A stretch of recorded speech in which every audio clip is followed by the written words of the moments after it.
Have you ever wondered how many details about kings and queens were quietly erased from the pages of history? Not political scandals or military defeats, but something personal. For centuries, monarchs were presented as flawless symbols of divine power, shaped by painters and chroniclers into ideal figures. But behind palace doors, reality could be different. In a certain European court, whispers told of a newborn prince who arrived healthy and strong, except for one detail at his lower spine: a small, fleshy appendage, a tail. In an age of superstition, this was not a medical curiosity, it was a possible curse, a sign of devilish influence, or proof of impure blood. From his first cry, a plan took shape: hide the deformity, silence witnesses, and build the image of a perfect future king. The king with a tail never appeared in official chronicles. The story survives only in fragments, rumors, gaps in medical notes, and a few secret lines in the diaries of servants who risked everything to write what they saw. The night of his birth was quiet and cold. In the queen's private chamber, midwives worked under the eye of a trusted physician while the king paced outside. The baby cried loud and strong, but when the cloth lifted, the room froze, a thin length of skin and muscle at the base of the spine. The physician acted at once. 2 midwives were sent away and warned to keep silent. The appendage was wrapped and hidden before the king entered. Publicly, the heir was perfect. Some within the palace suspected that the strange appendage might be a family inheritance, a defect that had appeared generations earlier and been hidden before. Old servants recalled stories from their grandparents about a prince who never sat in public, or a queen who always wore a heavy train, even in heat. The court physician kept locked chests of old medical scrolls, and some whispered they contained drawings of the same condition in distant royal cousins. Even so, whispers leaked. A servant claimed to have seen the bundle carried from the chamber, another said the queen wept when she thought she was alone. Some believed the tail was not removed at birth but concealed with custom garments. Within months, the midwives were gone from the staff. The physician received land and a title. The boy's life began inside a carefully managed illusion. From childhood, the prince's world was choreographed. Tailors cut robes to drape over his lower back, heavy belts pressed everything flat. Appearances were rehearsed to control posture, angles, and movement. Official portraits showed a flawless figure. Artists were told which angles to avoid. The prince learned to move carefully, never bend in public, sit only in tall-back chairs, limit riding in parades. Even with friends, gestures stayed measured. At times, the deception was nearly exposed by accident. During a summer banquet, the king-to-be slipped slightly on the polished marble floor. As attendants rushed to steady him, one claimed to have felt something unusual beneath the folds of silk. The man was gone from service within the week, his name never spoken again in the palace. Even foreign visitors began to notice the unusual precautions, the constant guards at his back, the subtle but unbreakable rule that no one approached him from behind. Rumors still escaped. A visiting courtier claimed that, during a hunt, wind lifted the prince's cloak and revealed a strange outline. The court dismissed it as foreign gossip, but such stories were hard to erase. Court chroniclers recorded his education and early leadership with glowing detail, and nothing about health. His written youth became a polished script. Inside grand halls, his image held. In quiet corridors, those who had seen too much new perfection was acting and costume.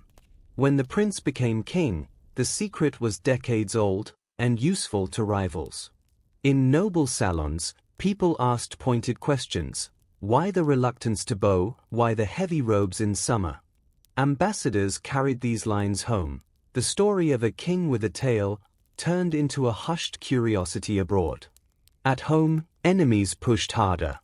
A distant cousin implied the king's bloodline was tainted. Anonymous pamphlets appeared in markets, mocking a monarch with an animal's tail coiled beneath his robes. Guards seized and burned them, but copies survived. Ministers treated rumor as treason. Suspected sources were interrogated, some disappeared. A physician accused of talking was never seen again. A foreign doctor, invited as a diplomatic courtesy, was expelled after one private audience. Yet every attempt to crush the story seemed to feed it. People claimed to see the king wince when sitting. Others swore they noticed an odd outline under the coronation robe. A spy supposedly bribed a servant to describe the king's bathing routine. Truth and invention blended. For the king, the whispers were constant.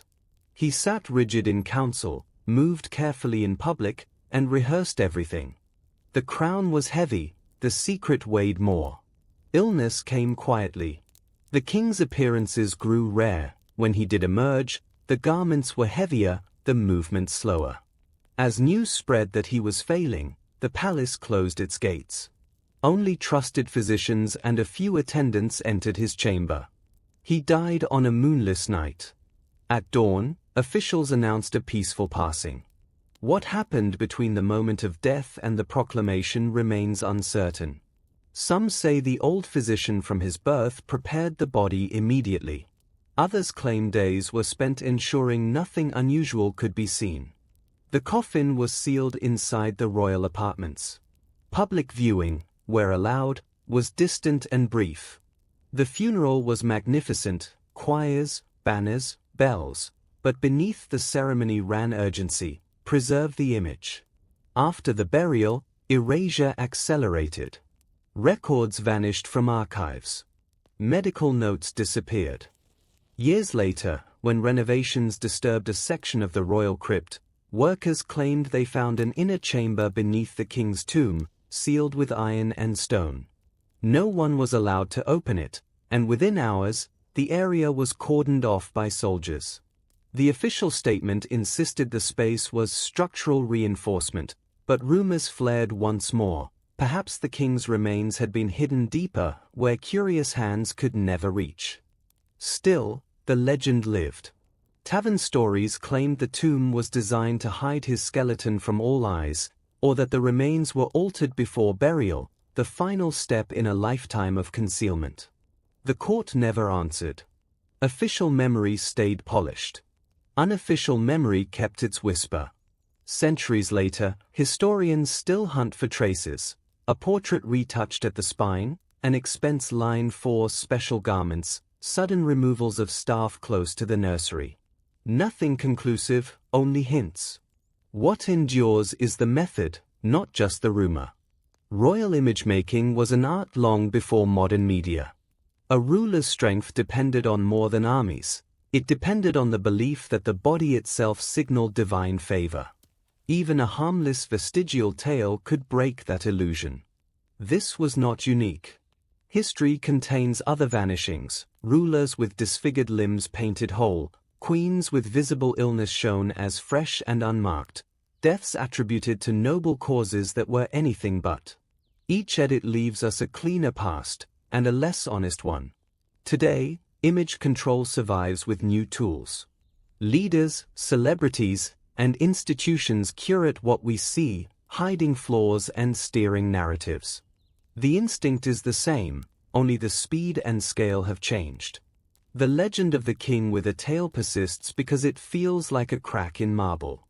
Whether a simple birth defect or something more unusual, it reminds us that people on pedestals are still people, subject to the small surprises of nature. Knowing that doesn't erase their achievements. It makes the story sharper, more complete. If this hidden history intrigued you, like the video and subscribe for more untold stories.